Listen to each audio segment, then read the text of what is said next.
5 true scary stories of cult survival, dark secrets, and chilling escapes. The camera flickered to life, illuminating the dusty interior of an abandoned church. Flickering shadows danced across the cracked walls, and the air was thick with the scent of decay and mold.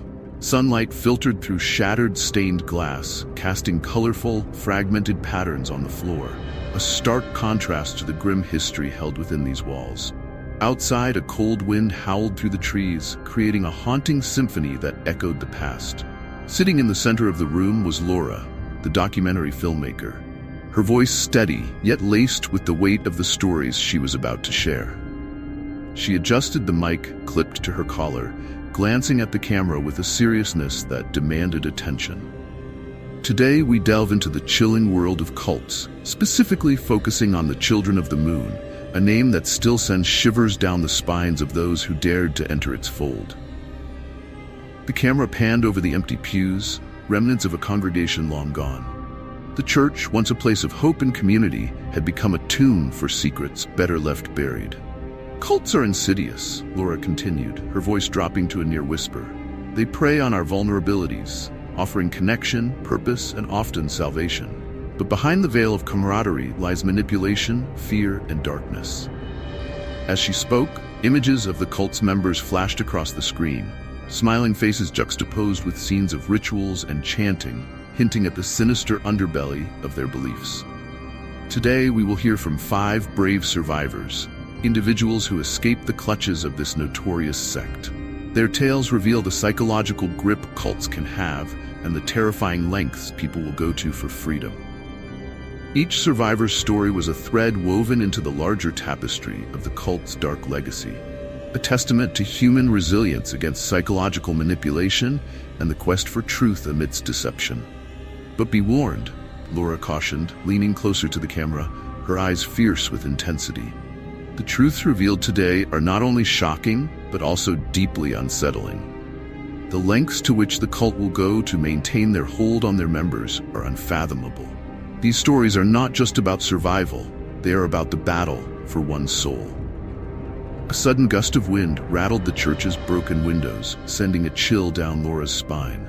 She took a breath, steadying herself as she prepared to introduce the first survivor. The path to freedom is fraught with pain and sacrifice. What drives a person to break free from a place that once felt like home? What horrors do they face in the process? As we embark on this journey, prepare to question the very nature of evil itself. With a final lingering shot of the church's rotting facade, the screen faded to black, and the haunting sound of wind was replaced by the soft sobs of a woman. "Let us begin," Laura said, her voice a beacon in the encroaching darkness. Story 1. Escape from the Children of the Moon. Lena sat in the dim light of her small apartment, her fingers tracing the worn edges of a photo that had once brought her comfort. It was a picture of her with the members of the Children of the Moon, their faces glowing with joy, laughter filling the air. But that was before she understood the dark truth behind their smiles. A truth that clawed at her memories like a persistent nightmare. Flashback to a year earlier, Lena stood at a bustling festival, the warm sun kissing her skin as she meandered through the crowd. She had just moved to the city, feeling isolated and alone in the sea of unfamiliar faces. The laughter and excitement around her only amplified her loneliness. That's when she first saw them. The group gathered around a colorful tent, their laughter infectious and their energy magnetic. The leader, a man named Elias, was charismatic, his voice smooth like honey.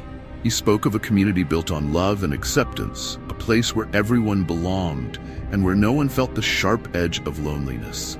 "Join us," he urged, his eyes sparkling with fervor. "Here, you will find a family, a true family. We share everything, and we support one another. No one is ever alone again." Lena felt drawn in, her heart fluttering at the idea of belonging. She stepped closer, entranced by their camaraderie. That night, she made the decision that would change her life forever. She joined the Children of the Moon. In the beginning, life in the cult felt like a dream. They lived in a sprawling farmhouse surrounded by lush forests, where the moon shone bright against the clear night sky. Days were spent working in harmony, learning about each other, sharing stories around bonfires. Lena finally felt a sense of purpose, her heart swelling with love for her newfound family. But beneath the surface, there were whispers of control. Members spoke in hushed tones about Elias's visions, his prophecies. "He is our guide," they said, reverence coating their words. "The moon chose him." Yet Lena remained blissfully unaware, believing that she was part of something beautiful and sacred. It wasn't until one fateful night that the facade shattered. Lena was invited to witness a special ritual deep in the woods, a tradition she believed would strengthen their bonds. As they gathered under the moonlight, a chilling tension filled the air. The chanting began, a low hum that echoed through the trees, pulling Lena deeper into an unsettling sense of dread. As the ceremony unfolded, the laughter faded, replaced by a haunting chant that sent shivers down her spine. Elias stood at the center, a figure draped in dark robes, his face lit only by the flickering flames of the bonfire. Lena's heart raced as she watched him raise a ceremonial dagger, the air heavy with a sense of foreboding. Suddenly, a scream pierced the night. One of the members, a girl she had come to know, was bound and brought forth as a sacrifice. Lena's blood ran cold as the realization hit her. This was not a place of love. It was a trap, woven with threads of fear and manipulation. In that moment, something inside Lena ignited, a primal urge to survive. Her heart thudded in her chest as she turned to flee, bursting through the gathering and racing into the woods. Branches clawed at her skin, but she pushed forward, adrenaline coursing through her veins. Behind her, she could hear the frantic shouts of cult members, the sound of their footsteps closing in. Lena stumbled but regained her footing, desperate to reach the edge of the forest. Her lungs burned as she dashed through the underbrush, the moonlight guiding her like a beacon of hope. She could hear their voices, filled with rage and betrayal, urging her to return to the fold, to come back to the family she had abandoned. But Lena knew the truth now. This was not love. It was a prison, and she had to escape. Her heart pounded louder than the thudding of her feet against the ground as she sprinted faster, adrenaline propelling her forward. Just as she reached a clearing, a figure emerged from the shadows. It was Elias, his eyes burning with fury. "You can't leave, Lena. You're one of us," he shouted, the weight of his words heavy with manipulation. With no time to think, she veered left, dodging trees and roots that threatened to trip her. The voices of her pursuers echoed in the night, filling her with terror. Just when she thought she might escape, she heard the unmistakable sound of footsteps getting closer. They were gaining on her. Suddenly, Lena burst through the tree line and into the open. A small farmhouse stood before her, lights flickering inside. She sprinted toward it, pounding on the door, her body shaking with fear. "Help! Please! I need help!" she screamed, her voice hoarse. The door swung open to reveal a startled family, eyes wide with concern. "What's wrong?" they asked, quickly ushering her inside and locking the door behind her. Lena collapsed onto the floor, gasping for breath, the reality of her escape washing over her like a cold wave. She explained everything, her voice trembling as she recounted the horrors she had witnessed, the grip the cult had on her life. The family listened, their faces shifting from shock to empathy. They offered her refuge, a place to heal away from the darkness that had chased her. As dawn broke, casting soft light into the room, Lena felt a flicker of hope. She had escaped, but the journey to reclaim her life was just beginning. The memory of the children of the moon would haunt her, but she would no longer be a prisoner of their lies. With the support of the family, Lena started the arduous process of healing, determined to share her story and warn others about the dangers of manipulation hidden beneath the guise of love. She was no longer a victim. She was a survivor. Story 2.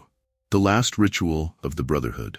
Mark stood at the edge of the clearing, his heart pounding as he watched the flickering flames of the bonfire dance in the twilight. Shadows shifted around him, whispering secrets that he once craved. As a former member of the Brotherhood, he had climbed the ranks from a mere initiate to a trusted confidant of the leader. Yet now, as the echoes of chanting filled the air, he couldn't shake the feeling that he was about to witness something terrible. In the beginning, Mark was drawn to the Brotherhood by the allure of power and status. The cult promised its members not only acceptance, but also enlightenment, strength, and the ability to bend the world to their will. The leader, known as Sirius, was a figure of immense charisma, radiating authority that inspired unwavering loyalty among followers. The cult operated like a well-oiled machine, each member assigned a role based on their strengths.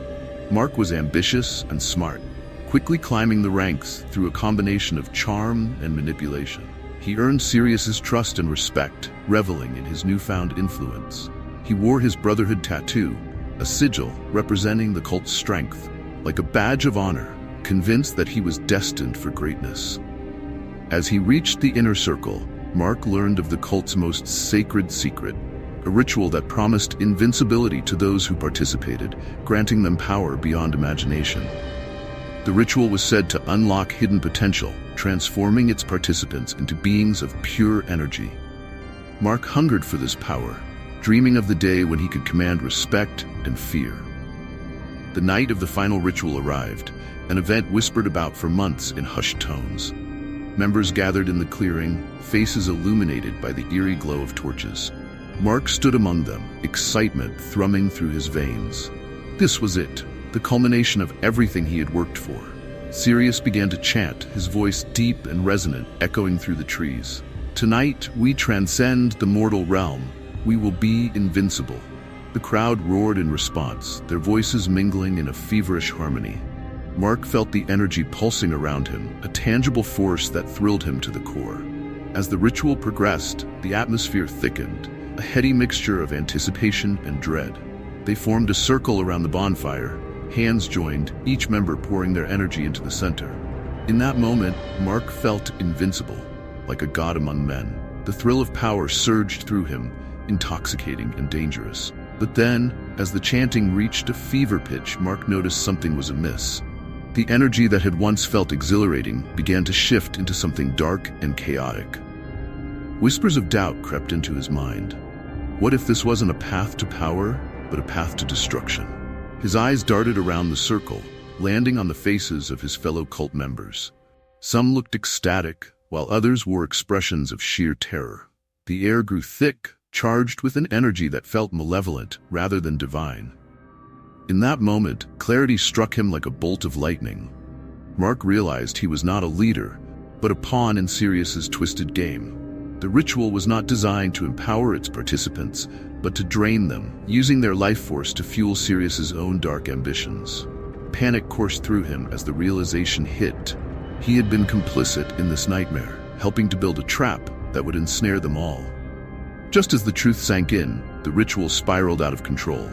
A loud crack echoed through the woods, and the bonfire flickered violently as if disturbed by an unseen force.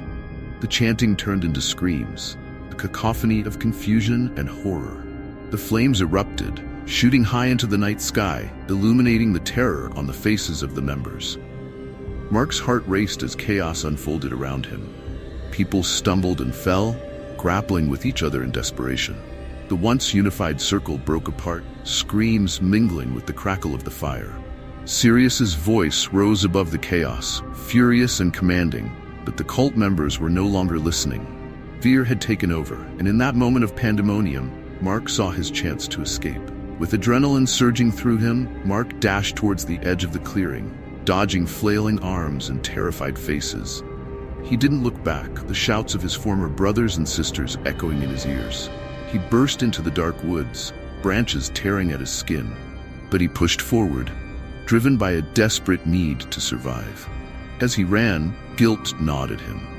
He had been a part of this, had helped build the foundation for this chaos, and now he was leaving them behind. Each step felt heavier, the weight of his complicity dragging him down. He had sought power but found only horror, and the realization that he had played a role in this dark game haunted him.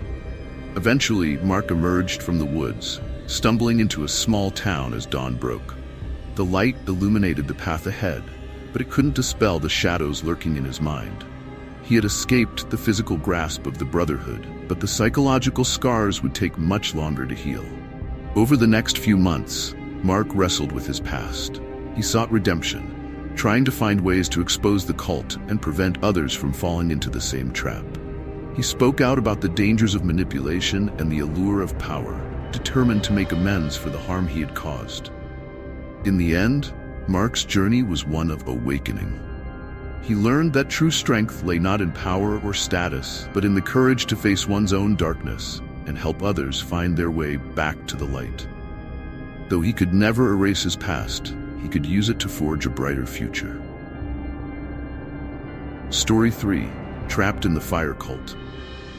Sophie stood at the edge of the encampment, her heart racing as the flickering flames of the bonfire illuminated the faces of the gathered members. The heat radiated against her skin, reminding her of the duality of fire, a source of warmth and light, yet also capable of destruction. She had joined the fire cult in search of protection for her children, believing that their rituals offered safety and strength. But as the weeks turned into months, she began to question the very beliefs that had drawn her in.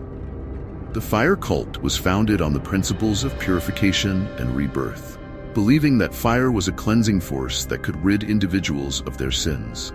Their leader, a charismatic figure named Ignatius, preached that only through the flames could one be truly reborn. He claimed that by undergoing a series of intense rituals, members could shed their past and emerge stronger than before. Initially, Sophie was captivated by the sense of community and belonging. The other members welcomed her and her children with open arms, creating a familial atmosphere that was intoxicating. They spoke of protection, claiming that their practices would shield their loved ones from the evils of the world outside.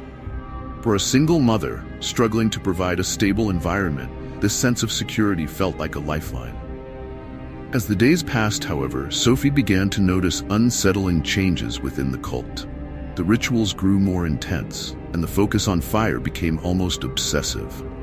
The community that once felt like home began to morph into something more sinister. Whispers of purification took on a darker tone, and she often found herself at odds with the increasingly radical beliefs espoused by Ignatius and his followers. Sophie's unease escalated during one particularly sweltering summer evening. The members gathered for a ritual meant to honor the flames. As they danced around the bonfire, chanting incantations, Sophie felt a knot tightening in her stomach. The ecstatic fervor among the cult members was palpable, and she could see the wild gleam in Ignatius's eyes. "Fire will cleanse us," he shouted, his voice booming as he gestured toward the flames. "It will make us invincible."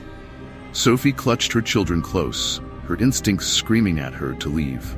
She had joined the cult to protect them, not to subject them to danger. As the flames flickered higher, she glanced at her children, their innocent faces illuminated by the firelight. Fear gripped her heart as she envisioned them being engulfed in the chaos. Days turned into weeks, and Sophie's concerns only deepened. The cult's rituals became increasingly reckless. Members began to embrace more extreme forms of purification, sacrificing personal belongings and even taking dangerous risks with the flames. Sophie felt trapped between her desire to keep her children safe and her growing awareness that the cult's practices were spiraling out of control. One fateful night, Sophie arrived at the gathering with a sense of dread heavy in her chest. The air was thick with anticipation, and the bonfire roared higher than she had ever seen. Ignatius had announced that they would perform the most significant ritual yet, one meant to usher in a new era of strength for the fire cult. As the members joined hands, the chanting began. Sophie's heart raced. She had heard whispers of this ritual, which involved stepping into the flames, believing it would purify them. Panic surged within her. This was too much. She had to protect her children. Suddenly, the flames erupted with a life of their own, swirling dangerously. A gasp rippled through the crowd as the fire began to spread beyond the confines of the bonfire, igniting nearby brush and sending sparks flying into the night sky. Chaos ensued. Members scrambled, some in a frenzy of panic while others continued to chant, oblivious to the unfolding danger. In the midst of the turmoil, Sophie's gaze darted to her children. They were standing frozen, terror etched on their faces. Without a second thought, she rushed toward them, the heat intensifying as the flames licked closer. "Get back!" Sophie shouted, wrapping her arms around her children and pulling them away from the encroaching fire. But as she turned, she saw Ignatius standing at the center of the chaos, seemingly transfixed by the flames. "This is the purification we seek," he bellowed, his face illuminated in a grotesque combination of ecstasy and madness. Realizing that their lives were in immediate danger, Sophie made a desperate choice. With no time to think, she plunged into the chaos, guiding her children through the throng of panicked cult members. She had to save them. The heat was unbearable, and smoke choked her throat, but she pressed on, driven by the primal instinct to protect her young. As they broke free from the crowd, Sophie felt a rush of adrenaline. They had made it outside the flames, but the fire continued to consume everything behind them. The sounds of chaos faded into the distance as they stumbled into the cool night air, gasping for breath. Though they escaped the immediate danger, the scars of that night would linger. Sophie turned to look back at the cult, her heart heavy with the weight of what she had witnessed. She had saved her children, but at what cost? She would later learn that the fire had devastated the encampment, leaving destruction in its wake. Sophie emerged as a reluctant hero, her instincts guiding her through a nightmare. Yet the experience left deep psychological wounds. The sight of flames haunted her dreams, and she struggled to reconcile her actions with the community she had once considered family. The cult's teachings echoed in her mind, taunting her with whispers of failure and guilt. In the following months, Sophie sought therapy and support from other survivors who had escaped similar fates. Together, they formed a community, sharing their stories and healing from their traumas. Sophie found strength in vulnerability, learning that she was not alone in her pain. Though the memories of that fateful night would forever be etched in her mind, Sophie vowed to protect her children fiercely, ensuring they would never have to face the darkness she had encountered. She spoke openly about her experience, raising awareness about the dangers of cults and the manipulative power they held over individuals searching for solace. Story 4. The Watcher in the Woods. Tom adjusted his collar against the brisk night air, the shadows of the dense woods wrapping around him like a cloak of secrets. As a journalist known for exposing the truth, he had often dealt with bizarre stories, but nothing prepared him for his infiltration of the Children of the Moon. He had entered this world not out of fear or belief, but driven by skepticism and a thirst for a compelling article. Little did he know, the truth he sought would unearth more than just the cult's dark practices. It would challenge the very foundations of his reality. Tom's entry into the cult began with a carefully crafted facade. Posing as a disenchanted seeker looking for purpose, he was welcomed with open arms, swept into the seductive world of the Children of the Moon. The members spoke of enlightenment, community, and the promise of unearthing hidden truths about the universe. Tom, however, viewed it all as a mere performance, a story ripe for the taking. As he mingled with the members, he noted their fervent devotion to the charismatic leader, Alara. She held sway over the group with her mesmerizing speeches, drawing them deeper into her web of mysticism. Tom observed from the sidelines, his journalistic instincts keen, ready to document the oddities for his exposé. But as he delved deeper into the cult's practices, a strange sensation gnawed at him, a feeling of being watched. It crept upon him like a slow tide, an unsettling whisper at the back of his mind. The forest, thick and ancient, seemed to hum with life, each rustle of leaves and snap of twigs making him acutely aware of his surroundings. Was he truly alone in these woods, or was something watching him from the shadows? The first indication that there was more to this cult than met the eye came during a gathering deep in the forest. Tom had initially dismissed the rituals as theatrical nonsense, but as he watched the members chant and sway around the flickering bonfire, an inexplicable chill ran down his spine. The flames flickered in unnatural patterns, casting long, twisted shadows that seemed to move independently of their sources. He dismissed the sensation, attributing it to the cold or perhaps the anxiety of his double life. However, over the following days, he encountered more peculiar occurrences. Odd symbols began to appear in the clearing where they held rituals. Strange markings etched into the ground that he couldn't decipher. Whispers echoed in the air when he was alone, a language he didn't understand that sent shivers crawling up his spine. One night, while wandering the woods under the guise of taking photographs, he stumbled upon a hidden alcove. Illuminated by the pale glow of the moon, Tom saw a group of cult members gathered in a circle, their faces obscured by hoods. They were chanting in unison, their voices a low, melodic hum that resonated in his bones. As he watched, his skepticism wavered. The atmosphere crackled with an energy he could not explain. The breaking point came on a particularly chilling night when Tom decided to follow the members after they slipped away into the darkness. He trailed them quietly, heart pounding in his chest, until he found himself in a clearing where the moonlight barely penetrated the dense canopy above. It was here that he discovered the truth behind their rituals. Dark entities were summoned through the flames. Tom watched in horror as the cult members performed a rite that drew forth something from the shadows.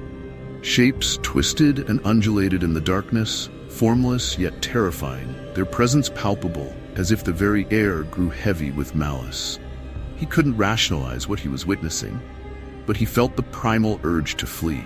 The lines between reality and nightmare blurred as he realized he was in the presence of forces far beyond his understanding. His breath caught in his throat as he heard a voice, a whisper that was both familiar and foreign. It beckoned to him, calling him closer, promising truths he could scarcely fathom. It was then that Tom faced a terrifying choice. He could escape, abandoning his journalistic ambitions, or risk it all to save a fellow member who had stumbled into the fray, clearly in over their head. Tom's instincts screamed at him to run. Yet, as he watched the panicked member teeter on the brink of the ritual's chaos, something inside him shifted. He couldn't abandon someone else to the unknown horrors that lurked in the shadows. Summoning every ounce of courage, he rushed forward, pulling the member away from the grasping darkness. In that moment, the energy around them surged, and the entities roared to life, their power flaring with fury at Tom's interference. He could feel their anger wrap around him like chains, threatening to drag him into the abyss. With the member clinging to him, Tom forced himself to run, adrenaline fueling his escape through the dark underbrush. The whispers of the cult members and the entities echoed behind them, a haunting symphony that would follow him long after he escaped the woods. Tom emerged from the forest, gasping for breath, the dawn breaking like a promise on the horizon. He had escaped the physical dangers of the Children of the Moon, but the emotional scars ran deep. As he made his way back to civilization, the images of the dark entities and the cult's fervor replayed in his mind, tormenting him. He completed his article, detailing the shocking truths of the cult, but he couldn't shake the feeling of dread that accompanied his words. Had he truly escaped, or had he simply opened a door to something darker? The line between skepticism and belief blurred, and he began to question his own sanity. In the weeks that followed, Tom found himself haunted by nightmares. The whispers returned, invading his thoughts, leaving him restless and filled with a profound sense of unease. The very nature of reality felt distorted, as if the cult's dark influence still lingered in the corners of his mind. With each passing day, Tom grappled with the memories of that fateful night. He became determined to uncover the truth behind what he had witnessed. Realizing that his experience had changed him irrevocably, he sought out others who had escaped similar fates, sharing their stories, piecing together the threads of a dark tapestry that connected them all. In the end, Tom learned that the power of belief could be both a shield and a weapon. The cult may have been exposed, but the battle within him raged on, a constant reminder of the shadows that lurked just beyond the veil of reality. Story 5. Secrets of the Silent Sect. In the dim light of a late autumn afternoon, the leaves crunched beneath Rachel's feet as she walked along a narrow path that wound through the woods. This path had once been a source of comfort and nostalgia, a reminder of carefree childhood days spent exploring nature. But today, the very air felt thick with foreboding. It mirrored her tumultuous emotions as she reflected on her journey, one that had begun with innocent excitement and ended in a chilling descent into the shadows of the Silent Sect. Rachel had always been a quiet, introspective person. She preferred the solace of books and nature over the noise of social gatherings. When her childhood friend Claire reached out to her after years of separation, Rachel was thrilled. Claire had always been the more outgoing of the two, a whirlwind of energy that Rachel admired and envied. Claire's invitation to join a community that promised belonging and purpose was irresistible. Initially, Rachel found herself swept up in the excitement of the sect's gatherings. The rituals were vibrant and filled with a sense of connection. Members sang in harmony, and there was an intoxicating energy that made her feel alive. It was a sanctuary where she could escape her insecurities and loneliness. But as the days turned into weeks, the initial thrill began to fade. The vibrant gatherings morphed into something darker. The joyful chants were replaced by ominous whispers, and the friendly faces grew increasingly rigid with expectation.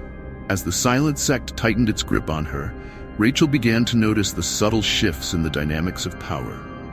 Claire had transformed from a nurturing friend to a relentless enforcer, pushing the boundaries of loyalty with a vehemence that left Rachel unsettled. The cheerful banter of newcomers was overshadowed by the chilling atmosphere of suspicion.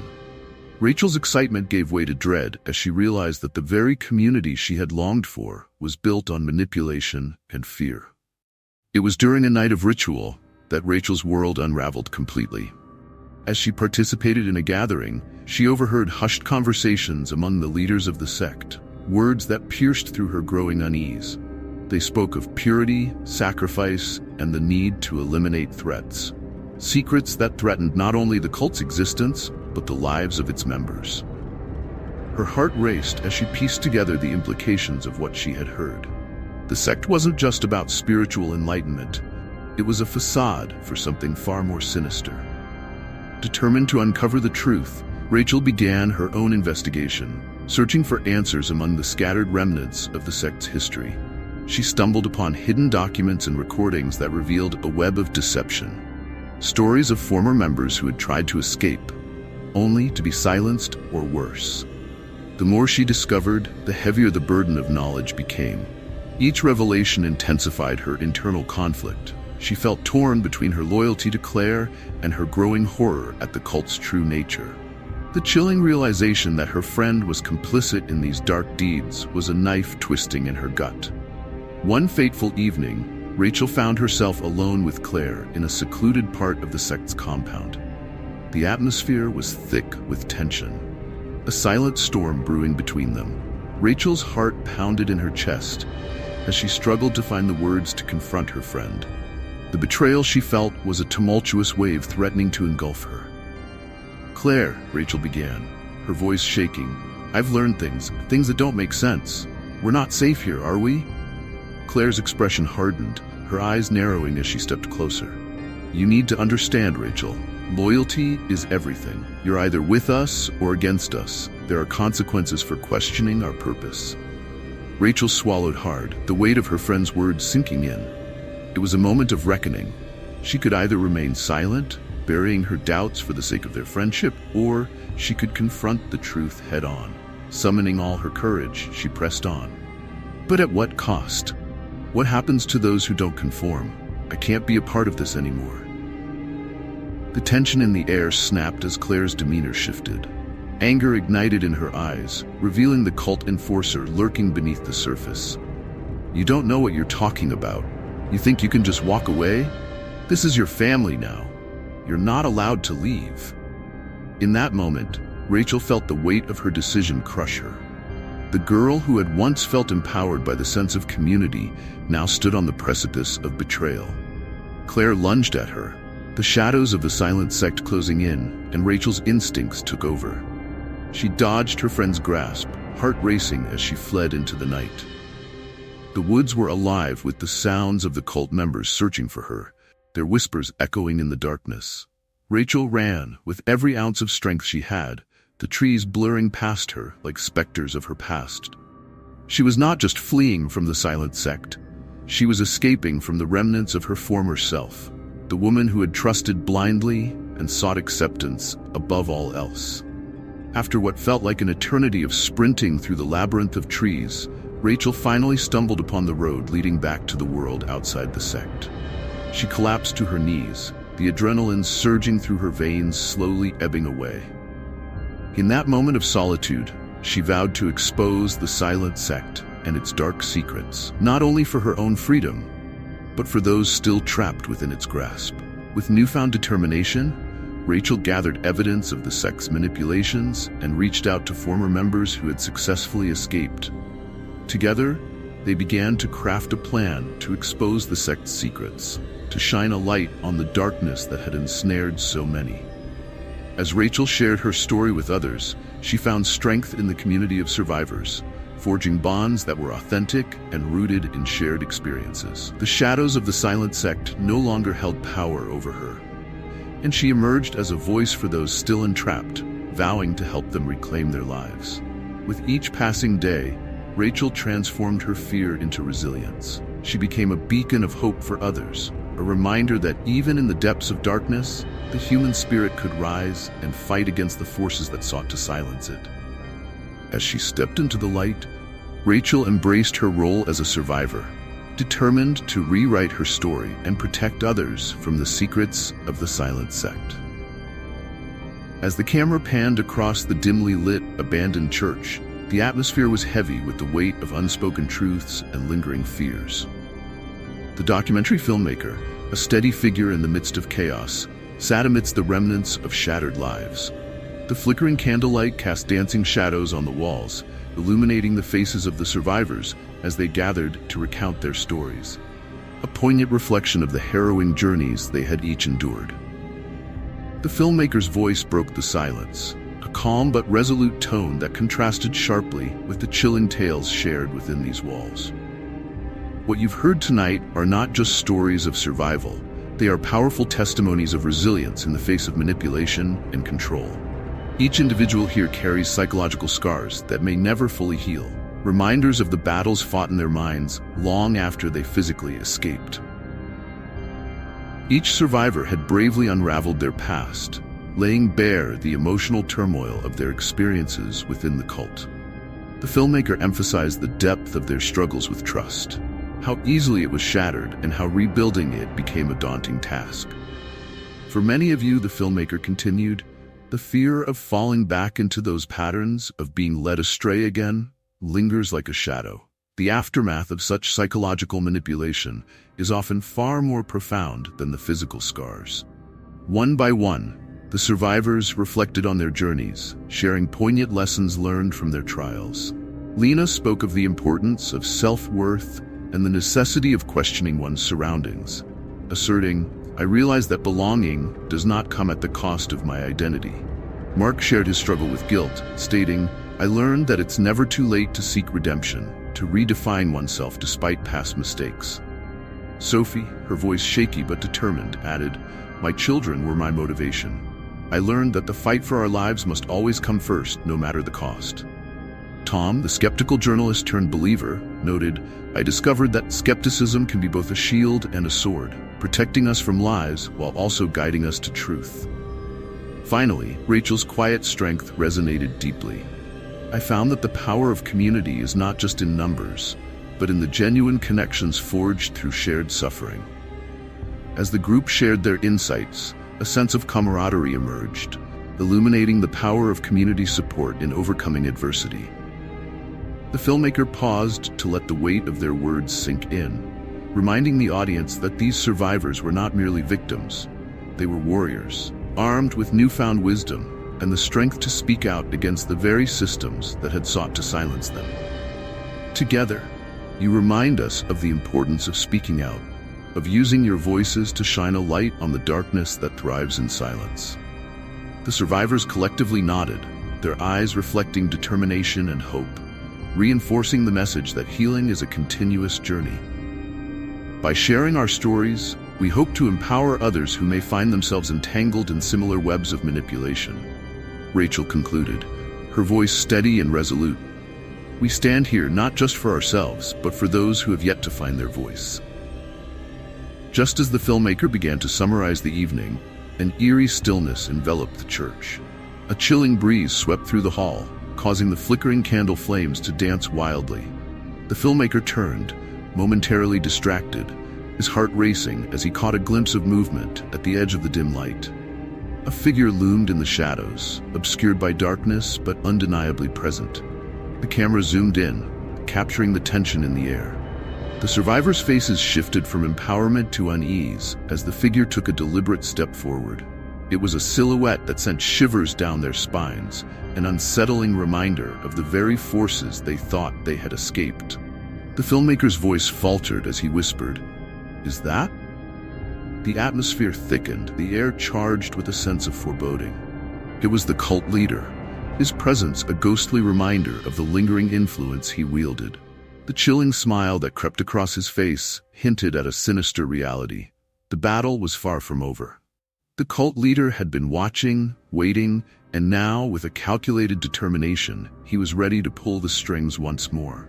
The screen faded to black, leaving the audience grappling with a wave of unsettling emotions. The flickering shadows on the wall whispered of a relentless struggle, a haunting reminder that the journey to freedom was never truly complete. The cult leader's looming presence posed a question that hung in the air long after the credits rolled. How far would one go to reclaim power and exact revenge on those who dared to defy him?